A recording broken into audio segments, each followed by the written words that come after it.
Y bueno, vamos a continuar con nuestro estudio verso a verso en el primer libro de Samuel. Ya llevamos varios capítulos recorriendo este libro y ha sido bastante interesante lo que hemos aprendido, ¿no? Primero nos encontramos con este personaje Samuel, ¿no? Un hombre que desde pequeño empezó a servir al Señor. Su madre, que no podía tener hijos, pide en aflicción a este hijo y lo entrega al Señor para que le sirva. Y desde muy pequeño es llevado a Silo con Elí, ¿te acuerdas? Este sacerdote. Silo era el lugar donde se encontraba el arca del pacto. Y ahí es donde era el centro de adoración en ese momento en Israel. Empieza a crecer Samuel, se convierte en un joven que sirve al Señor, crece y es el último juez de Israel.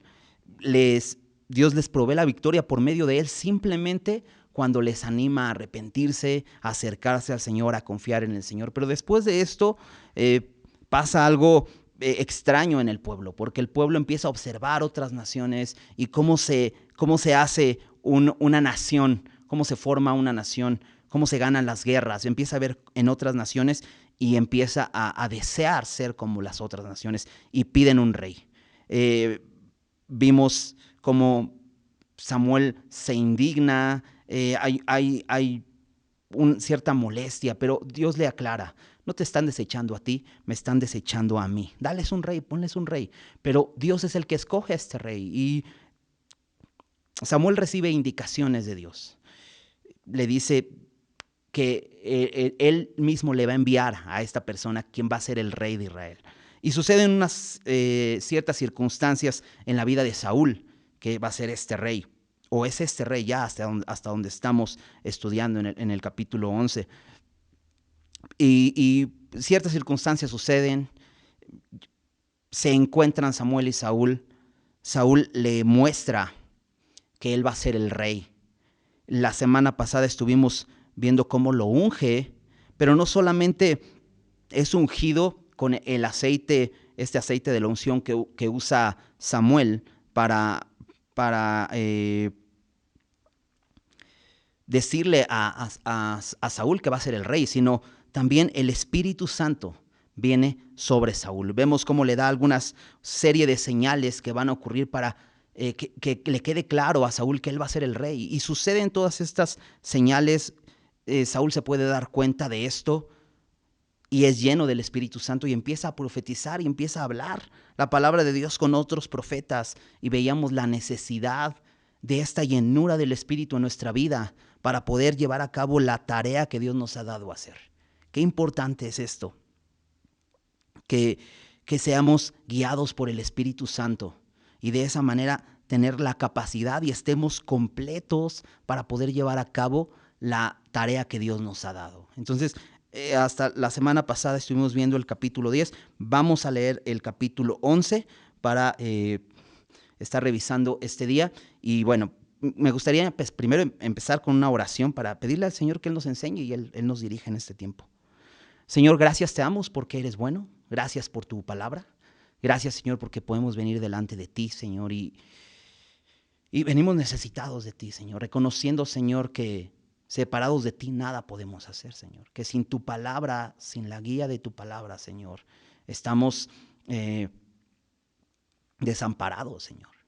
Necesitamos de ti, Señor, y te queremos pedir, Señor, que nos hables en esta noche, Señor, que sea tu Espíritu Santo quien nos enseñe estas cosas, Señor, y pongas tu palabra en nuestro corazón de tal manera, Señor, que te conozcamos más, Señor, y que te amemos más, y que podamos ser leales y fieles a ti, Señor. Por favor, haz tu obra en nuestras vidas en esta tarde. Te pedimos esto en el nombre de Jesús. Amén. Muy bien. Capítulo 11. Dice así: Después subió Naas, amonita, y acampó contra Jabes de Galad. Y todos los de Jabes dijeron a Naas: haz alianza con nosotros y te serviremos. Y Naas amonita les respondió: con esta condición haré alianza con vosotros, que a cada uno de todos vosotros saque el ojo derecho y ponga esta afrenta sobre todo Israel. Entonces los ancianos de Jabes Le dijeron, danos 7 días para que enviemos mensajeros por todo el territorio de Israel, y si no hay nadie que nos defienda, saldremos a ti.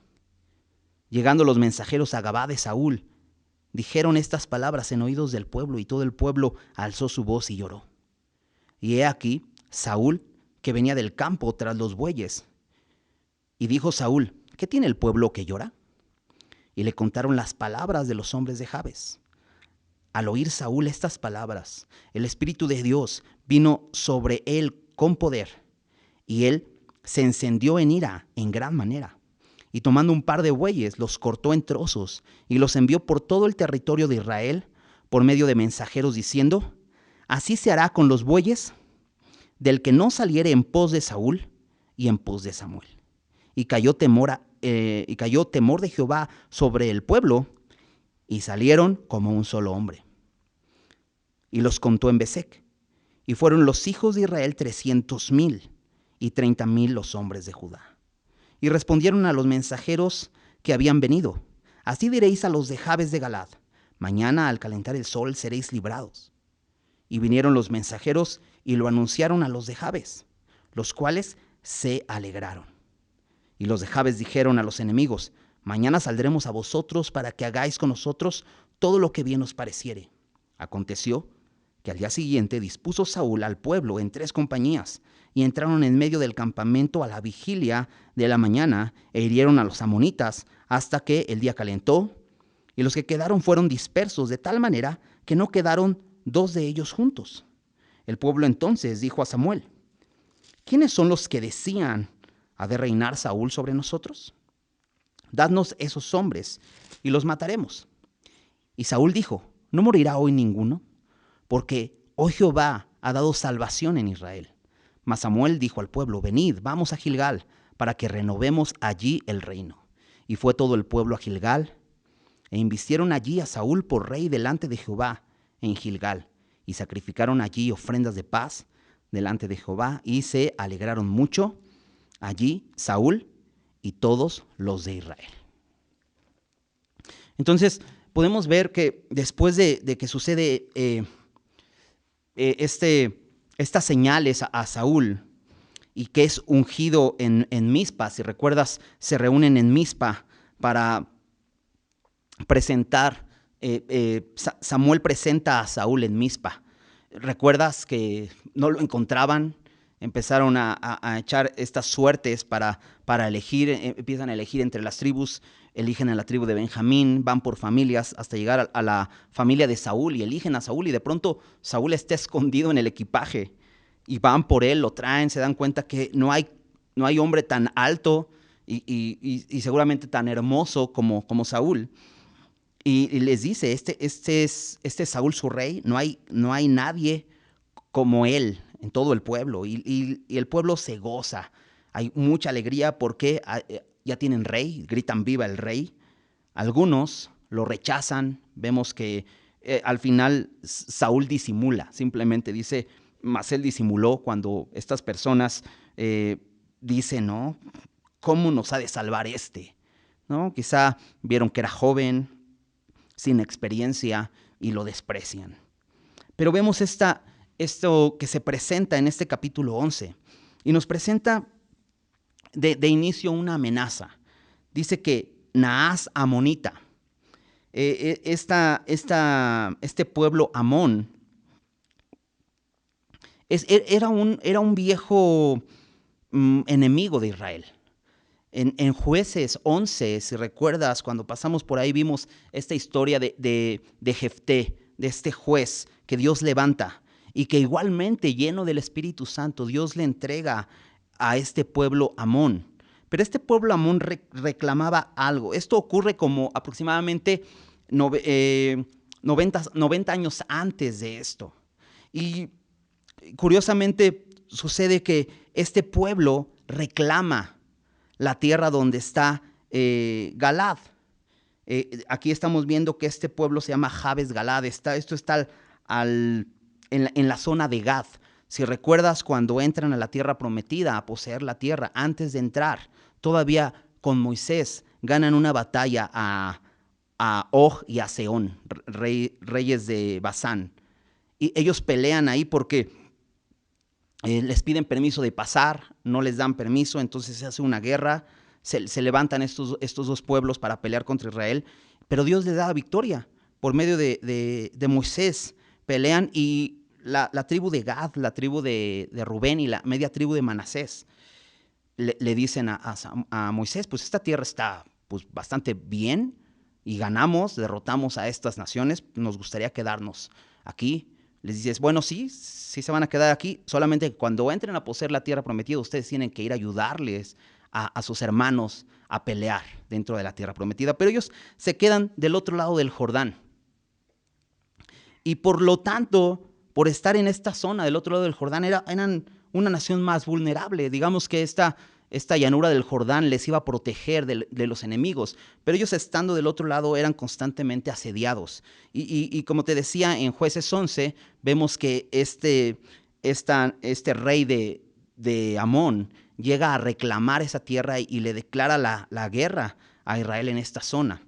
Pero Jefté les trata de explicar, no, Dios nos entregó esta tierra, nos pertenece, por eso la poseemos, nosotros la ganamos a estos reyes. Sin embargo, este rey no quiere escuchar, declara la guerra y Jefté gana la batalla, te decía, lleno del Espíritu Santo.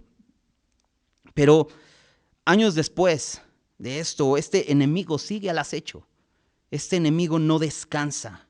Y sabes, tenemos un enemigo que no descansa, que sigue al acecho, que quiere seguir persiguiéndonos. Dice Pedro que es como un león rugiente que anda alrededor buscando a quien devorar. Y debemos ser conscientes nosotros espiritualmente de esto. Esto sucedía físicamente en Israel, una nación, un enemigo que constantemente asediaba. Entonces vemos que los de Jabes de Galaad le dicen a ese rey Naas, haz alianza con nosotros y te serviremos. Y muy probablemente este ejército de Amón era muy fuerte, muy grande. Jabes de Galaad estaba ubicado en una ciudad fortificada, pero aún así no eran capaces de derrotar a esta nación. Llega este rey amonita, sitia la ciudad de Jabes y les amenaza, y ellos salen y le dicen, pues vamos a hacer una alianza. Parece que este pueblo se rinde pronto, ¿no? Tiene temor y se rinde pronto, y entonces dice, pues no me mates, mejor porque nos hacemos aliados y de esa manera pues yo salgo contigo y conquistamos juntos. Pero hay una condición que pone este rey Naas. Le dice, con esta condición haré alianza con vosotros, que a cada uno de todos vosotros saque el ojo derecho y ponga esta afrenta sobre todo Israel. Entonces, es algo bastante fuerte esto, ¿no? No es cualquier cosa. No les dice, bueno, pues vamos a hacer una alianza, denme pues oro y plata y tantas cosas y hacemos alianza. No, les dice, denme su ojo derecho, ¿no? Y ¿sabes?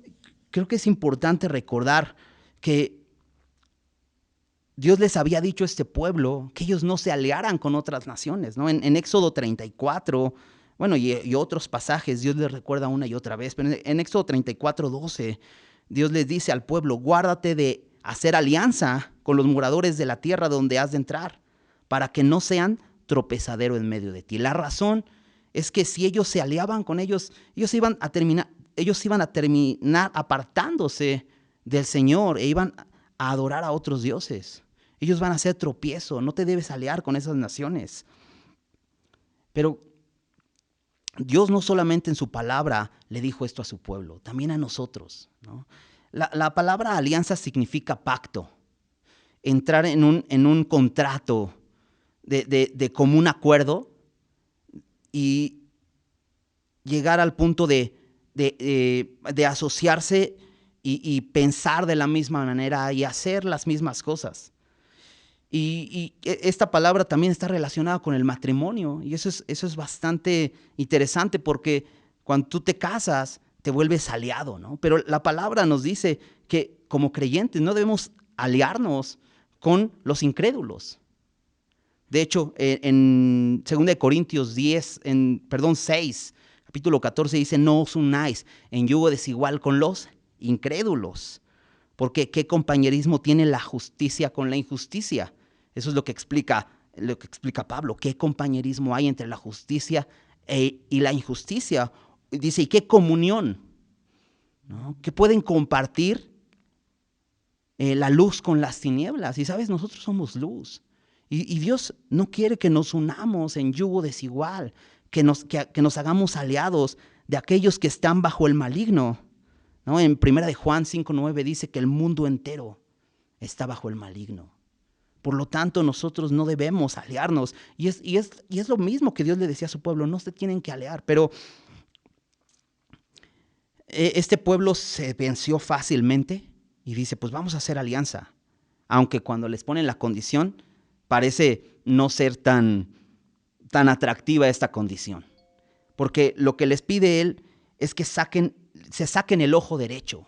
Les iba a quitar el ojo derecho. Y sabes, el enemigo siempre va a llegar a quitarnos algo que es nuestro. Como te decía, este enemigo quería esta zona donde ellos vivían, pero no solo eso, el enemigo va a querer entrar más profundo y va a querer arrancarte incluso tus propios miembros, va a querer tus miembros para él. Eso es lo que hace. Algo muy interesante es que Naas significa serpiente. Y entonces podemos identificar a este hombre Naas y lo podemos comparar con nuestro enemigo, ¿no? Dice en Apocalipsis, la serpiente antigua, que es el diablo y Satanás. Y esta serpiente antigua es la que acusó a Eva, pero engañó a Eva en Edén. Y este enemigo, Satanás, es el que constantemente está asediando, como te decía hace un rato, como león rugiente buscando devorarnos. ¿Sabes? Satanás siempre quiere intimidarnos para que le entreguemos nuestros miembros. Él quiere que no sirvamos a Dios. Él no quiere que su pueblo le dé la gloria. Decía un comentarista que si haces alianza con el enemigo, te saldrá bastante caro, ¿no? Te costará un ojo de la cara. Y eso es lo que estaba sucediendo con este pueblo de Jabes. Les iba a costar un ojo de la cara ser aliados del pueblo de Israel. Algo más que quería este rey, al final del capítulo 2, dice, y ponga afrenta sobre todo Israel. Al final del versículo 2, dice, y ponga afrenta sobre todo Israel. ¿No? Y no solamente quería mostrar su superioridad, su fortaleza como ejército a los de Jabes. Él quería darle un mensaje claro a todo Israel, porque sabes, una vez que haces alianza con el enemigo, él va a tomar todo. Él no va a querer solamente una parte de ti, él querrá todo. Así que no nos unamos. No pensemos que, no, pues puedo hacer esto y pues no pasa nada, nomás es esto. No, tengamos cuidado porque Satanás va a querer tomar todo de ti. Continúa diciendo el versículo 3. Entonces los ancianos de Jabes dijeron, danos 7 días para que enviemos mensajeros por todo el territorio de Israel, y si no hay quien nos defienda, saldremos a ti. Qué interesante, ¿no? Que le pidan tiempo. Y es que, como te decía, probablemente por estar en una ciudad fortificada, ellos tienen esa ventaja. Para que pudieran penetrar en esta ciudad, iba a ser difícil. Entonces, por eso le dicen, bueno, danos 7 días. Y si no hay quien nos defienda, ¿no? Saldremos a ti, te serviremos. Jabes va a buscar quien lo defienda. Ahora yo me pregunto, ¿tenemos quien nos defienda? Porque de pronto, más adelante, ves que en el versículo 4 menciona que envían mensajeros. Y estos mensajeros van por todo Israel. Cuando llegan a Gabá de Saúl, y se va acercando a este personaje que hemos estado observando, estas noticias llegan a ese lugar donde vive Saúl, dice que el pueblo lloró. Entonces yo pregunto, ¿por qué llorar cuando tenemos quien nos defienda? ¿Sabes? Tenemos a alguien que nos defiende. Es Cristo. Dios mismo está por nosotros. De hecho, Dios les había dicho una y otra vez a su pueblo, yo pelearé por ustedes. Ustedes confíen en mí. Dios les dio esa tierra para poseerla y él les dijo, yo se las voy a dar. Ustedes no deben preocuparse, pero este pueblo había perdido la confianza. ¿Sabes? Podemos confiar en que ante las amenazas de Satanás, de nuestro enemigo, que constantemente asedia, constantemente está tentándonos para hacernos caer, podemos confiar en que Dios es fiel. 1 Corintios 10:13 nos dice que no nos ha sobrevenido ninguna tentación que no sea humana. Dios es fiel. Dice, pero fiel es Dios, que no os dejará ser tentados más de lo que poder resistir, sino que dará también juntamente con la tentación la salida para que podáis soportar. Dios quiere que al final de la tentación, al final de la amenaza, estemos firmes y podamos soportar. Él no quiere que caigamos en las manos del enemigo, que simplemente nos demos por vencidos y cedamos ante la tentación. En Hebreos 4:15 nos habla acerca de Jesús. Hebreos 4:15 dice así, porque no tenemos un sumo sacerdote que no pueda compadecerse de nuestras debilidades, sino uno que fue tentado en todo, según nuestra semejanza, pero sin pecado. Podemos confiar en Jesús. Jesús mismo fue tentado en todo. Nos podemos identificar con Él. Podemos saber que Él nos entiende por lo que estamos pasando cuando somos amenazados por el enemigo, cuando somos tentados. Por eso dice el versículo 16, aquí en Hebreos 4, acerquémonos pues confiadamente al trono de la gracia. ¿Sabes? Se necesita confianza. Necesitamos confiar en que Él puede compadecerse de nosotros y entonces acercarnos confiadamente al trono de la gracia. ¿Sabes? No es que lo merezcamos. No es que este pueblo mereciera la ayuda de Dios, porque es un pueblo temeroso que ya está haciendo alianza. Pero dice aquí que nos acerquemos al trono de la gracia. ¿Sabes? En su trono hay gracia. Y no solo eso, dice, para alcanzar misericordia y hallar gracia para el oportuno socorro. Jesús es aquel que puede defendernos. Los de Jabes enviaron mensajeros para buscar si había alguien que pudiera defenderlos. En el versículo 5 dice, y he aquí Saúl, regresando a 1 Samuel 11, y he aquí Saúl, que venía del campo tras los bueyes. Y preguntas, ¿qué hace Saúl en el campo? Parece que Saúl regresó a sus actividades cotidianas. Saúl ya era el rey, ya había sido presentado ante el pueblo como el rey. Y dices, ¿qué hace? ¿Qué hace Saúl ahí? Si recuerdas al final del capítulo anterior, dice que Samuel, después de recitar las leyes del reino, manda a todos a su casa y dice que Saúl también se fue a su casa. Pero no solo se va a su casa, aquí vemos que regresa a sus tareas cotidianas. Saúl debía estar reinando. Ahora, no había un palacio donde él habitara como el rey, pero la tarea principal del rey era ir al frente del pueblo en estas batallas. La guerra no había acabado en Israel. Ellos aún no terminaban de poseer la tierra. Él debía estar al frente como líder peleando, pero no sucede. De hecho,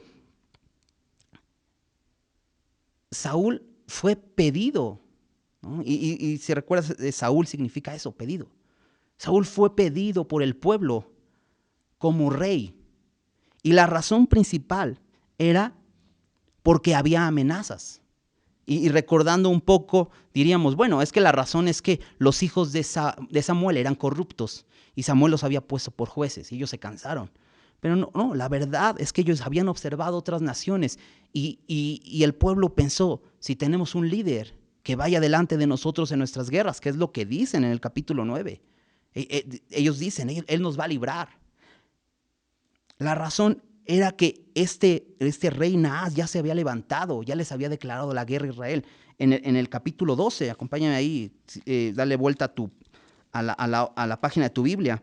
En el capítulo 12, versículo 12, lo vamos a ver la siguiente semana, pero Samuel le dice al pueblo, y habiendo visto que Naas, rey de los hijos de Amón, venía contra vosotros, me dijisteis, no, sino que ha de reinar sobre nosotros un rey, siendo así que Jehová, vuestro Dios, era vuestro rey. Ellos desecharon a su rey, a este Dios todopoderoso, a este Dios vivo y verdadero, para pedir un rey humano. ¿Por qué? Me llama la atención ahí al inicio del versículo 12, dice, y habiendo visto. ¿Sabes? El problema del pueblo es que andaban por vista. Andaban viendo cómo eran las demás naciones. Veían que este rey Naas era poderoso y entonces temieron. ¿Sabes? La Biblia dice de los creyentes que no andamos por fe, que no andamos por vista, sino que andamos por fe. Debemos andar por fe porque lo que vemos siempre nos va a causar temor. Y esta es la razón por la que en el versículo 4 nos dice que el pueblo alzó su voz y lloró, porque entonces dijeron, ya ahora sí ya entró este rey, ahora sí ya empezó a sitiar ciudades de Israel. Tenían temor. ¿Y dónde está su rey que habían dicho que pelearía por ellos? Pues mira, aquí está. Saúl venía del campo con los bueyes. ¿Cuántas veces Dios nos da un llamado e ignoramos ese llamado? Incluso Dios nos da la capacidad para poder llevarlo a cabo y nos regresamos a las tareas cotidianas e ignoramos lo que nos está diciendo. Saúl es uno de ellos. Saúl se le olvidó, regresó a su casa, regresó a las tareas cotidianas, pero sucede algo, un detonante. Esta amenaza de este rey contra esta ciudad de Jabes. Dice el versículo 6, al oír Saúl estas palabras, el Espíritu de Dios vino sobre él con poder. Un detonante, la amenaza. ¿Sabes? Muchas veces suceden en nuestras vidas esos detonantes. Cuando estamos viendo la aflicción en nuestra familia, cuando estamos viendo que el trabajo se empieza a poner complicado, que hay amenazas, incluso riesgo de perder nuestro empleo.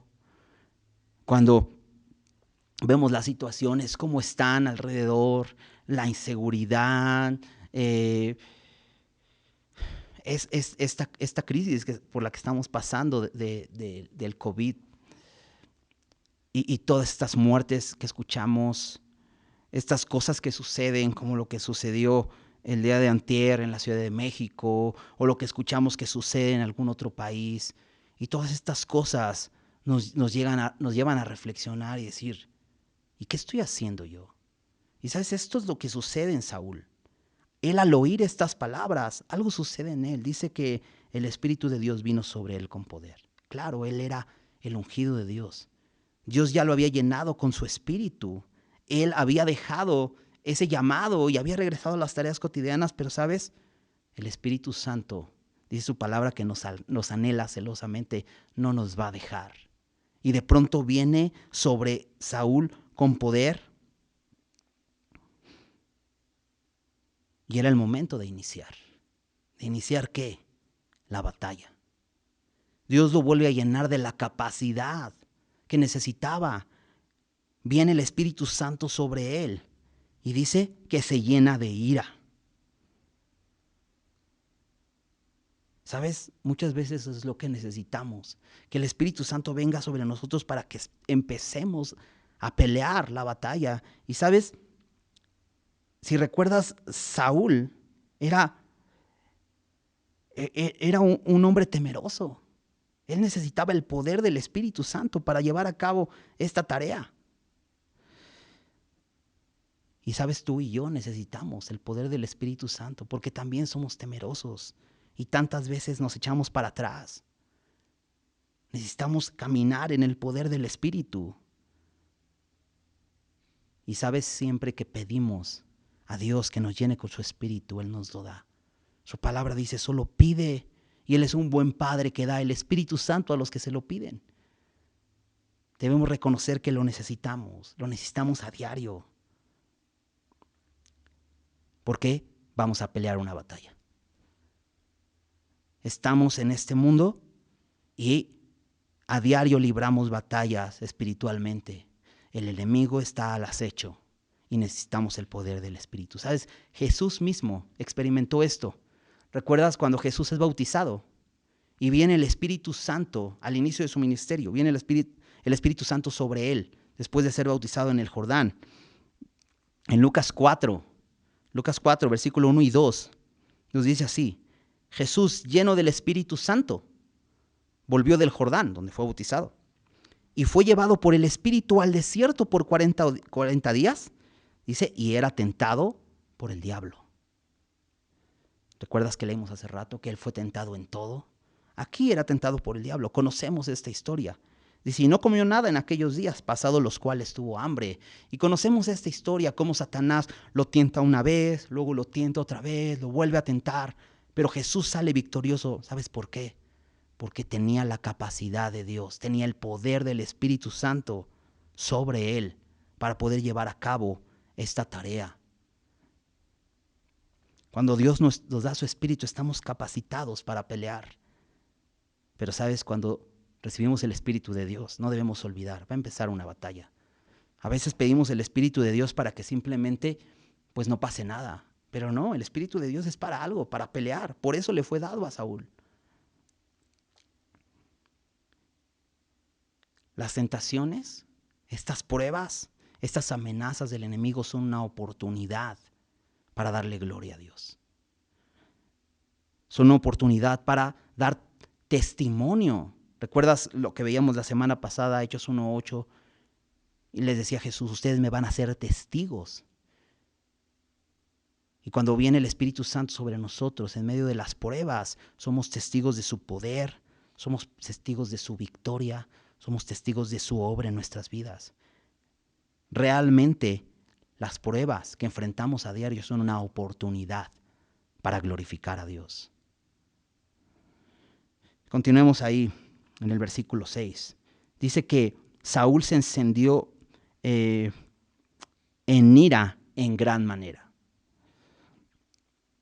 Ahora, esta ira, si te das cuenta, viene a consecuencia de ser lleno del Espíritu Santo. No es una ira humana, sino es lo que provoca el Espíritu Santo. Como te decía, Saúl era un hombre temeroso y pusilánime. Él necesitaba el poder del Espíritu para tener esta ira, este celo por su pueblo. Al escuchar que Jabes está siendo amenazado de esta manera, amenazado incluso de sacarle los ojos, viene el Espíritu Santo, Dios lo llena, y entonces viene esta ira santa. Esta ira incluso que vemos en Jesús. ¿Recuerdas cuando Jesús entra al templo? Acompáñame a Juan capítulo 2. Juan habla de este momento en el capítulo 2, versículo 13. Dice, estaba cerca la Pascua de los judíos y subió Jesús a Jerusalén y halló en el templo a los que vendían bueyes, ovejas y palomas y a los cambistas allí sentados. Y haciendo un azote de cuerdas, echó fuera del templo a todos, y las ovejas y los bueyes, y esparció las monedas de los cambistas, y volcó las mesas, y dijo a los que vendían palomas, quitad de allí esto, y no hagáis de la casa de mi padre casa de mercado. ¿Sabes? Jesús era celoso del lugar de adoración, del lugar de oración. Él dice, esta casa es casa de oración. Continúa diciendo ahí en Juan, entonces se acordaron sus discípulos que está escrito, el celo de tu casa me consume. Esta ira que vino de pronto en Saúl es una ira santa, una ira, un celo santo que busca la gloria de Dios y que busca el bienestar de sus hermanos. ¿Recuerdas lo que dice Gálatas? El fruto del Espíritu es amor. Saúl necesitaba compadecerse de los de Jabes. Y de pronto viene esta ira con la que iba a pelear para defenderlos. Sin duda también esta ira la podemos ver en Pablo.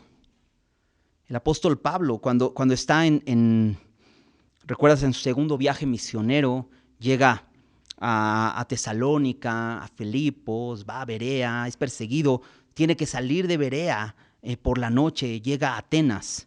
Ahí está esperando a Silas y a Timoteo. Y dice en el versículo 16, en Hechos 17, 16, dice, mientras Pablo los esperaba en Atenas, su espíritu se enardecía viendo la ciudad entregada a la idolatría. ¿Te imaginas? Pablo está ahí viendo la ciudad y dice que su espíritu se enardecía. Dice, así que discutía en la sinagoga con los judíos y piadosos, y en la plaza cada día con los que concurrían. Eso es lo que llevaba a Pablo, esta ira que había en él.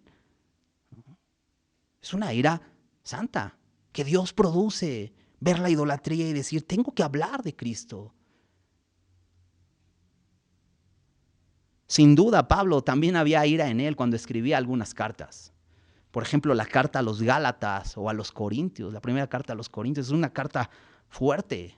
En Gálatas 3, versículo 1, les llama insensatos. Le dice, oh Gálatas insensatos, ¿quién os fascinó para no obedecer a la verdad? A vosotros ante cuyos ojos Jesucristo ya ha sido presentado claramente entre vosotros como crucificado. Pablo había predicado la palabra ahí y de pronto se entera que los Gálatas están siendo motivados al judaísmo.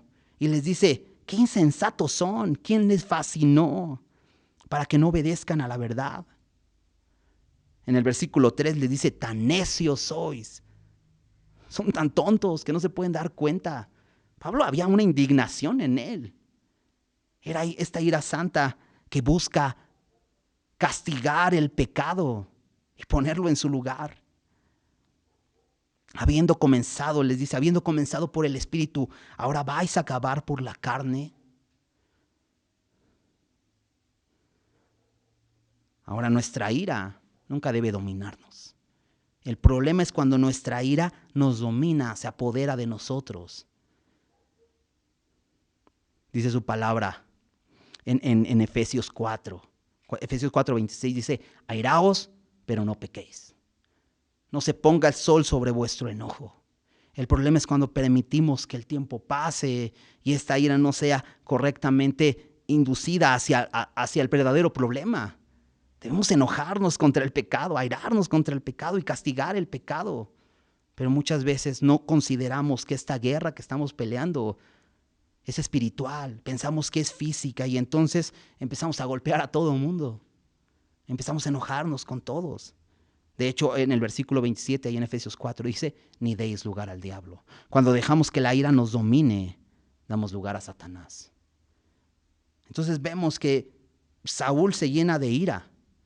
Y sucede algo bastante extraño, versículo 7, y tomando un par de bueyes los cortó en trozos y los envió por todo el territorio de Israel por medio de mensajeros diciendo, así se hará con los bueyes del que no saliera en pos de Saúl y en pos de Samuel.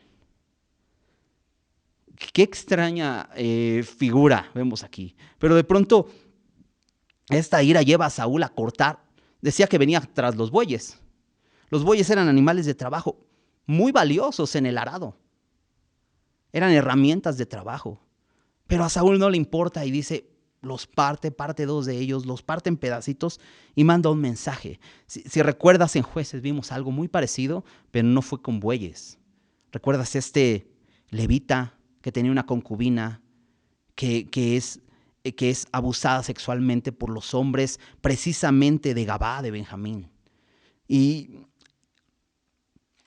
es enviada por este levita, la parte en pedacitos y es enviada a todo el territorio de Israel. Parece la historia, pero aquí son bueyes. Y les da una advertencia a Saúl. Le dice, así va a suceder a todo aquel que no salga.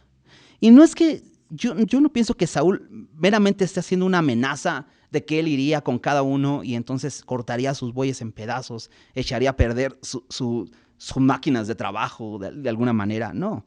Sino realmente lo que iba a suceder es que si ellos no salían a pelear, tarde o temprano el enemigo iba a entrar e iba a destruir sus bueyes, iba a destruir todos sus bienes. Eso es lo que el enemigo hace y por eso es importante salir a pelear. No jugar a la defensiva, ¿no? Sino a la ofensiva. Tenemos que tomar la iniciativa e ir a pelear. porque si no va a entrar el enemigo y va a destruir todo lo que tenemos. De pronto dice en el versículo, al final del versículo 7, dice, y cayó temor de Jehová sobre el pueblo y salieron como un solo hombre. Temor de Jehová. ¿Sabes? El temor a Dios es el principio de la sabiduría. ¿Sabes? Era sabio que estos hombres de Israel salieran a pelear. De hecho, el apóstol Pablo le dice a Timoteo, a su discípulo, le dice, pelea la buena batalla de la fe, no te quedes sentado. En esta vida cristiana debemos pelear, porque el enemigo está al acecho. Debemos pelear. Es sabio pelear, pero con temor de Dios. Y esto es lo que sucede en el pueblo. Viene temor sobre el pueblo y salen como un solo hombre. También ahí en Jueces, vemos después de que sucede que este levita, que te platicaba hace un ratito, este levita envía a su mujer partida en pedacitos por todo el pueblo. Hay indignación en el pueblo y se unen como un solo hombre para pelear contra ellos mismos, porque quisieron destruir a la tribu de Benjamín. Cuando vienen y piden que saquen a estos hombres que habían cometido esto, la tribu de Benjamín no quiere, y entonces empiezan a pelear contra ellos mismos. Es la última vez que vemos esta escena, el pueblo unido como un solo hombre. Aquella vez de una manera incorrecta, pero esta vez con temor de Dios. Se unen como un solo hombre. Me encanta que este líder, este rey, Saúl, lleno del Espíritu Santo, lleva al pueblo a la unidad. ¿Sabes? El Espíritu Santo nos va a llevar a la unidad. Y lleva al pueblo a la unidad de tal manera que, dice el versículo 8, y los contó en Besec, y fueron los hijos de Israel 300,000, y 30,000 los hombres de Judá. Y podemos ver aquí una pequeña división. Menciona a Israel y a Judá. Y esto lo vamos a ver repetido en el resto del libro de Samuel, en 2 de Samuel, en Reyes. Vamos a ver cómo hay esta pequeña distinción. Y es que la tribu de Judá siempre fue una tribu muy grande, pero aquí podemos ver que es una cantidad muy pequeña realmente la que va con Saúl. Versículo 9. Y respondieron a los mensajeros que habían venido, así diréis a los de Jabes, mañana al calentar el sol seréis librados. ¿Y sabes qué veo aquí? Fe. Porque ellos realmente no sabían si iban a ganar. No sabían si 330,000 hombres eran suficientes. Ellos no estaban viendo el sitio que había contra Jabes, habían escuchado simplemente, pero ellos tienen fe. Y sabes, aquí veo en Saúl fe, dándoles este mensaje. Vayan y díganles mañana, antes del mediodía, ustedes van a ser librados. Qué buena noticia. Incluso dice, y vinieron los mensajeros y lo anunciaron a los de Jabes, los cuales se alegraron. Las buenas noticias traen alegría. Y sabes, hay una buena noticia, el Evangelio, la buena noticia, Jesucristo,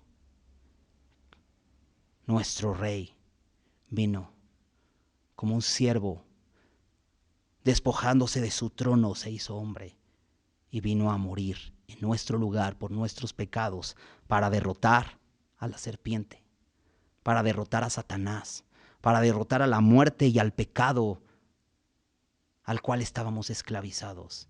Esta es una buena noticia. Sabes, Él se levantó de los muertos para que tú tengas vida.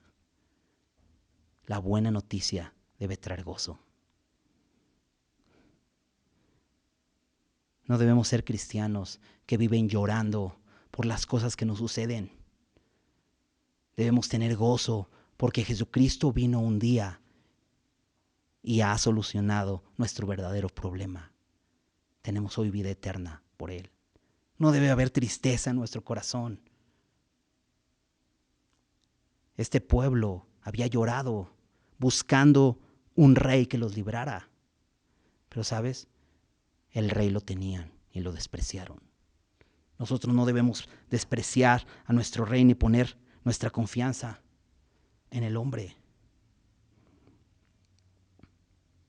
En Colosenses 2:15 nos dice que despojando Jesús, hablando de Jesús, despojando a los principados y a las potestades, públicamente los exhibió, triunfando sobre ellos en la cruz. Qué buena noticia. Y sucede alegría, hay gozo ante la buena noticia a los de Jabes. Siguiente versículo. Y los de Jabes dijeron a los enemigos: mañana saldremos a vosotros para a que hagáis con nosotros lo que bien os pareciere. No sé por qué dicen esto. No sé si quizás seguían desconfiando o quizá querían pues hacer un señuelo y hacer creer a los amonitas que habían ganado y que todos los de Jabes iban a salir a entregarle sus ojos, su ojo derecho.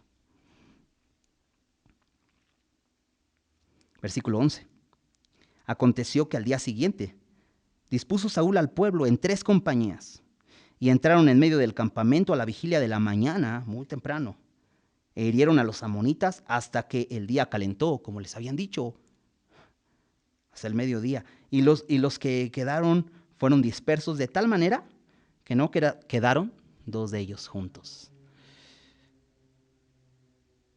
¿Sabes? Jesús venció a la muerte y lo hizo públicamente, como leíamos ahí en Colosenses.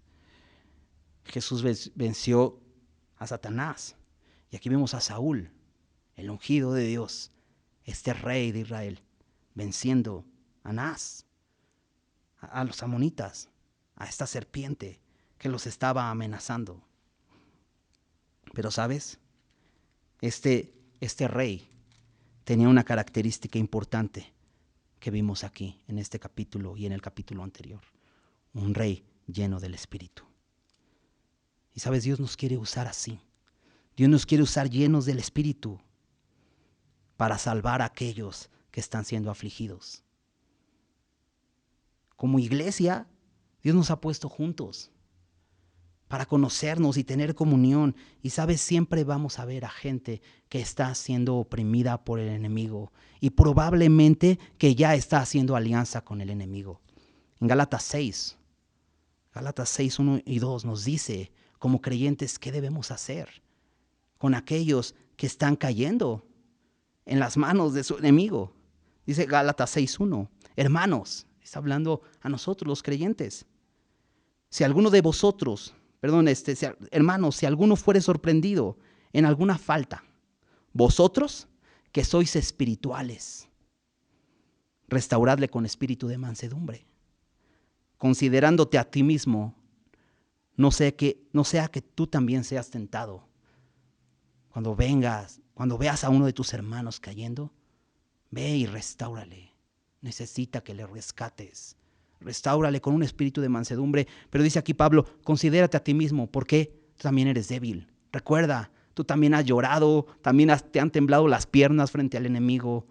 Recuerda, tú también puedes ser tentado. Restáurale con un espíritu de mansedumbre. Considérate cuando tú estás siendo tentado y lo difícil que es. Ve y rescata a tu hermano. Dice el versículo 2, sobrellevad los unos las cargas de los otros y cumplid así la ley de Cristo. Es lo que vino a hacer Jesús por nosotros. Él vino a llevar nuestras cargas en Él. Y es lo que dice Pablo, lleven ustedes las cargas de los otros. Es nuestra labor como creyentes, pero necesitamos estar llenos del Espíritu Santo, así como Saúl, que pudo librar a sus hermanos, así nosotros. En Santiago 5, también dice así, Santiago 5:19, hermanos, si alguno de entre vosotros se ha extraviado de la verdad y alguno le hace volver, sepa que el que haga volver al pecador del error de su camino, salvará de muerte un alma y cubrirá multitud de pecados. A veces es nuestro llamado. Edificar a otros, restaurar a otros, rescatar a otros del error. Dios nos llama a esto, es un ministerio que Dios nos ha dado. El Padre de toda consolación, dice en 2 Corintios 1:3, dice que Él es el Padre de misericordias y Dios de toda consolación, que nos consuela en todas nuestras tribulaciones para que también nosotros podamos ir a consolar a aquellos que están en tribulación. Es nuestro llamado y debemos hacerlo. Y así como iglesia debemos edificarnos unos a otros. Versículo 12. Después de esta victoria, el pueblo entonces dijo a Samuel: ¿quiénes son los que decían: ¿ha de reinar Saúl sobre nosotros? Dadnos esos hombres y los mataremos. Por ahí alguno se acordó. ¿Te acuerdas de esos perversos al final del capítulo 10? Algunos perversos dijeron: ¿cómo ha de reinar este sobre nosotros? Bueno, algunos se acordaron de ellos y dijeron: ¿quiénes eran los que decían? Ve, nos dio una victoria muy grande. Me encanta el versículo 13. La respuesta de Saúl, un hombre lleno del Espíritu. Y aquí vemos cómo este hombre podía llevar a cabo esta tarea tan difícil de reinar, porque estaba lleno del Espíritu. Dice: no morirá hoy ninguno, porque hoy Jehová ha dado salvación en Israel. Él reconoce una cosa: Dios dio la salvación. No se atribuye el éxito. Él dice: Dios ha dado la salvación. Me encanta la misericordia de Saúl, porque él, aunque sí se dio cuenta que lo habían menospreciado, pero aquí se da cuenta de una cosa: si Dios nos dio la salvación, ¿por qué ha de morir alguno de Israel? Y perdona. Saúl entiende que esta batalla, Dios había dado la victoria. Y creo que nosotros debemos entender que las batallas que libramos a diario no son contra sangre y carne. Así como Saúl no lo toma personal, aquí nosotros debemos entender, no es personal. De pronto nos podemos encontrar en conflicto con la gente que está a nuestro alrededor. Pero sabes, la lucha verdadera no es contra sangre y carne, dice Efesios 6:12, sino contra principados, contra potestades, contra los gobernadores de las tinieblas de este siglo, contra huestes espirituales de maldad en las regiones celestes. Esta es la batalla que peleamos. Necesitamos estar llenos del Espíritu para ser misericordiosos con aquellos que parece que están peleando con nosotros, pero nuestra verdadera batalla es con el enemigo.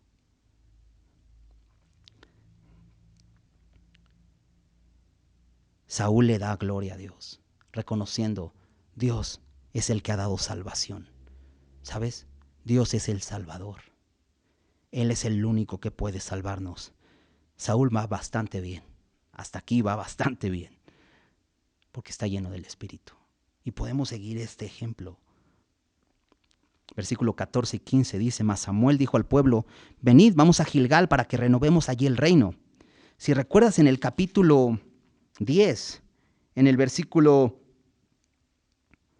8, le dijo Samuel a Saúl: luego bajarás delante de mí a Gilgal, entonces descenderé yo para ofrecer holocaustos y sacrificios. Espera 7 días hasta que yo venga a ti. Pero esto no lo vemos en la historia. No vemos en algún momento que Saúl descienda a Gilgal como Samuel le había dicho, sino que regresa a su casa. Pero Samuel no quita el dedo del renglón. Dice: tenemos que, dice renovar, dice el versículo. Renovar significa afirmar o establecer o confirmar el reino. Y es que, sabes, aunque Samuel ya les había presentado al rey, al pueblo, era necesario hacerlo frente a Dios. Y lo que hacen aquí, dice el versículo 15: y fue todo el pueblo a Gilgal e invistieron allí a Saúl por rey delante de Jehová. ¿Sabes? Saúl debía entender una cosa: esta tarea que estás haciendo no va a ser delante de los hombres, es una tarea que vas a hacer delante de Dios. Y Dios nos lo dice a diario. ¿Sabes? Las tareas que Dios nos ha puesto, los llamados que nos ha hecho, no es para agradar al hombre. Lo vamos a hacer delante de Dios. Qué importante es esto. Y dice, termina el versículo diciendo: y sacrificaron allí ofrendas de paz delante de Jehová, y se alegraron mucho Saúl y todos los de Israel. Hay alegría. ¿Después de qué? De ofrecer sacrificios y ofrendas de paz. Esos sacrificios voluntarios. ¿Sabes qué nos queda después de la victoria? Gratitud. Eso es lo que debe salir de nuestros labios, ¿no? Hebreos 13:15 dice: así que ofrezcamos a Dios, siempre a Dios, por medio de Él, por medio de Cristo, sacrificios de alabanza, es decir, fruto de labios que confiesan su nombre. Sabes que la alabanza, el fruto de nuestros labios, la confesión con nuestros labios, la gratitud por su victoria en la cruz, es lo que nos queda. Así que no nos rindamos ante el enemigo. No hagamos alianzas. Cuando veamos que el enemigo nos acecha, no nos rindamos. No confiemos en recursos humanos o en los hombres para salir de esas amenazas, de esas tentaciones. Confiemos en nuestro Salvador, en Jesús. Él ya venció a Satanás. Pidamos el poder del Espíritu para pelear y peleemos con su poder. Recibamos de Dios la victoria, así como Saúl pudo reconocer, de Dios vino la salvación. Así reconozcamos, de Él viene la victoria. Démosle el crédito, démosle la gloria a Él. Y sabes, al final, rindámonos en alabanza. Rindámonos y adorémosle, ¿no? Vamos a hacer una oración. Señor, te damos muchas gracias por este tiempo en tu palabra. Gracias, Dios, porque nos amas y nos enseñas, Dios. Señor, perdónanos, porque tantas veces, Señor, cuando vemos los ataques del maligno, nos rendimos y nos aliamos a Él. Pero Dios, tú has dado salvación por medio de tu Hijo, como para que nos rindamos así, Señor. Ayúdanos a recordar que tú ya has vencido. Llénanos con tu Espíritu, Señor, para que no temamos y peleemos la batalla de la fe con valor. Que entendamos que esta batalla es espiritual y no nos detengamos, Señor, sino que vayamos y veamos, Señor, cómo tú das la victoria. Y después de disfrutar de la victoria, Señor, podamos rendir nuestras vidas en sacrificio vivo, santo y agradable a ti, Señor. Te damos muchas gracias por tu palabra, gracias por este tiempo. En el nombre de Jesús. Amén.